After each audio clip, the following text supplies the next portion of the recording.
Vemulawada Shri Saraswati Shishumandir English medium high స్కూల్లో శనివారం బోనాల పండుగ వేడుకలు కన్నుల పండుగగా జరిగాయి. విద్యార్థుల ఆటపాటలతో పోతరాజుల విన్యాసాలతో సరస్వతి శిశుమందిర ప్రాంగణం పండుగ వాతావరణాన్ని తలపించింది.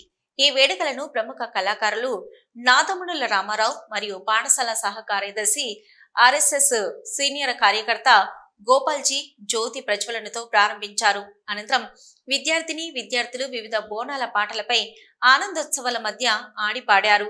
ఈ సందర్భంగా రామారావు మాట్లాడుతూ తెలంగాణ సాంస్కృతిక ప్రతీక అయిన బోనాల పండుగను సరస్వతి శిశుమందిర్ పిల్లలు ఎంతో ఉత్సాహంగా జరుపుకుంటున్నారని, సరస్వతి శిశు మందిరం అంటేనే సంస్కృతి సాంప్రదాయానికి నిలయమని, కాలానుగుణంగా ఇంగ్లీష్ మీడియంలోకి మారి విజయవంతంగా శిశు మందిరాలను నడిపిస్తున్నందుకు పాఠశాల కమిటీ మెంబర్లకు అభినందనలు తెలిపారు.